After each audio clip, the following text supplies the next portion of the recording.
Hey there. So, I'm going to be doing something a little awkward and shaky, but why not, right? So, we're all in that beautiful COVID pandemic quarantine, and so I've been cooking a lot more. I hope you have too. Now, today, I have a brisket going in the smoker, and I thought to myself, you know what? I should get some bacon going.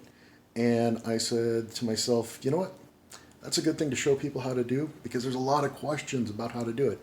And it's super simple. So I'm going to do two different types of bacon. One's an experiment, the other one is one I know pretty well. But let's start with the cure because I don't have any made. And this is going to be a little awkward, so just bear with me. This is me holding my phone standing in my kitchen because I don't have my camera up and I don't have some sort of cradle for this phone for my tripod. All right, so let's jump to it.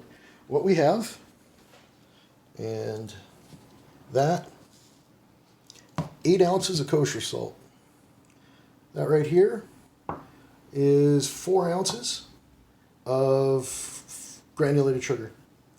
And then this beautiful stuff right here, this is an ounce of what's known as curing salt. It's sodium nitrite, and what it does is that's what gives that bacon that beautiful pink look and a lot of the taste. So what we have is, and I'll show you, 8 ounces, 4 ounces, 1 ounce. So it basically works out 8 for 1.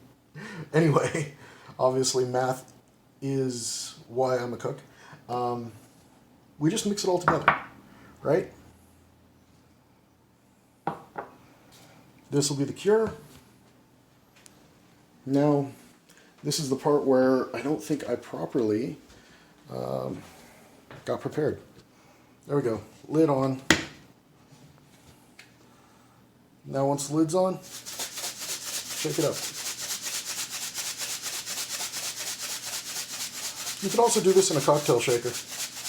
Why not, right?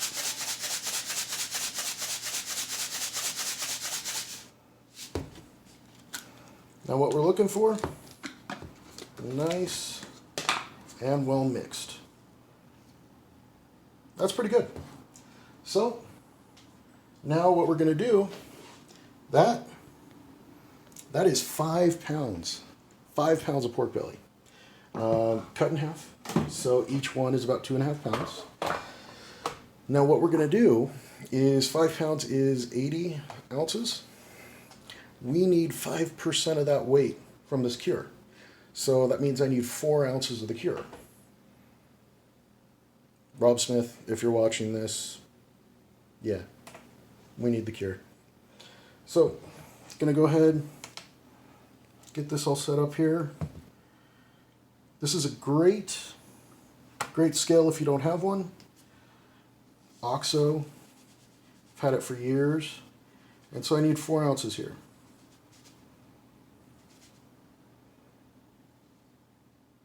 There we go, 4 ounces. Now, there's a couple ways you can do this. Salt box method, or you just throw everything into a plastic bag, and then in the plastic bag you shake it up a little bit, make sure the cure is on everything, and you're done. I prefer the plastic bag method. So, I'm going to show you the seasonings that I have together since I'm doing two different bellies. Okay, first one, pretty basic, and smells absolutely delicious. We have here brown sugar, cinnamon, allspice, black pepper, and just a few little caraway seeds because I wanted to get rid of what was in the container. Now in that,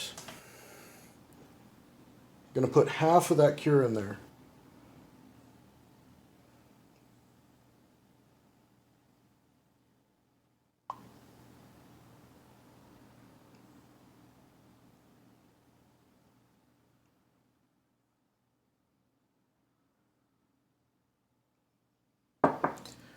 All right, so that's 2 ounces of cure in that mix. And this other mix doesn't need to be scaled, but check this puppy out. That is thyme, rose petals, and Szechuan peppercorns, along with a couple little rays from a star anise.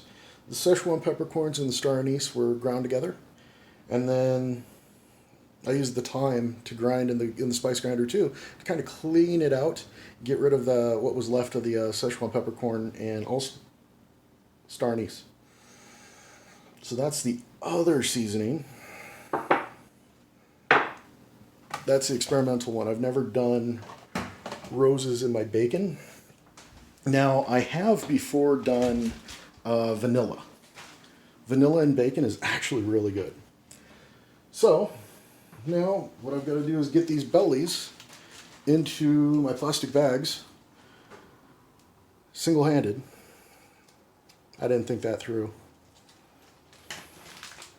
Let's see. Oh, this might work. Ha! Look at that.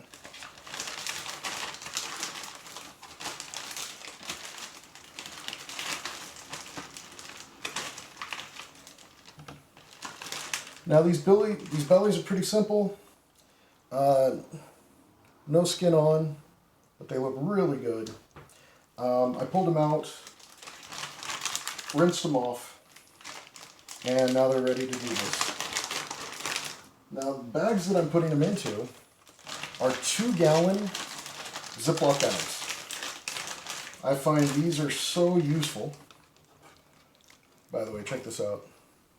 Look at that. How beautiful is that belly? I mean the meat, not me.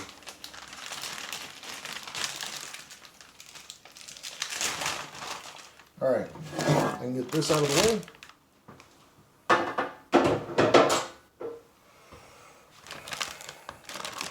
Now this part is super simple.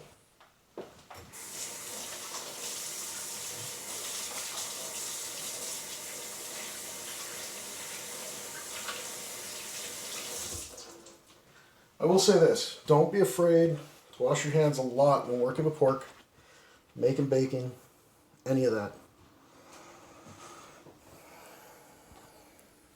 Working on this kind of stuff is all about working clean and not having your fingers in the way of the camera. Alright, so here's my cures. I have one belly that's slightly bigger than the other, but they're both pretty much the same. So just mix it all through.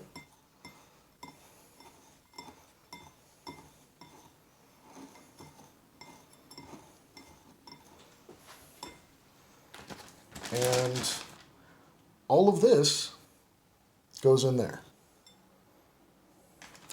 What I like to do is take a good portion of it, right?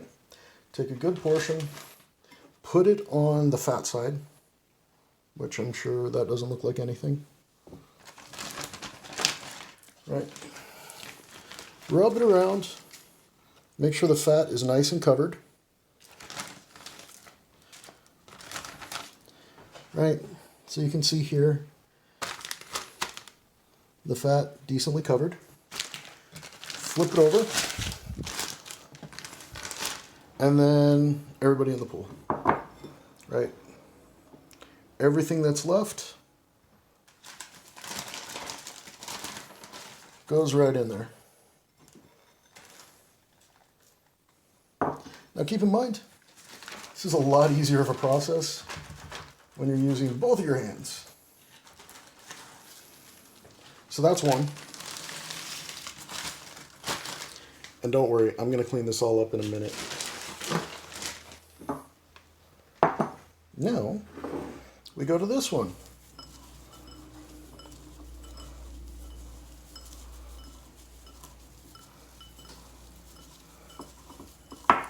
And all right, I got to smell this before I put it in. You get a lot of thyme and a lot of the flour, a lot of the rose. I think it's going to be delicious. Now with this one, since there's less of it, right, there's going to be less to cover everything.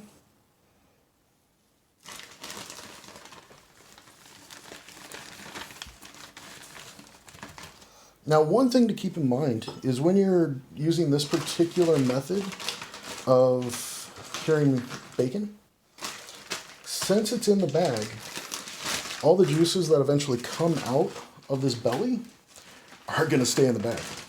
So that means all that salt, all that cure is going to stay touching that bacon, and that's going to help you cure it a little quicker, a little better. There we go. More on top. And just massage it through.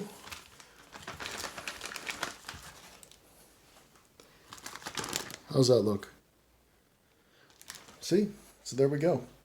Now all we do is just press it down, close up the bags,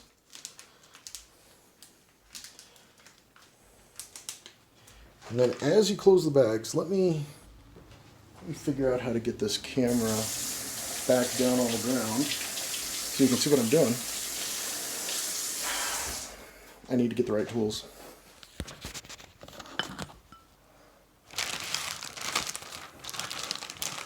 All right, so as you are closing this up, make sure to squeeze out all the air that you can.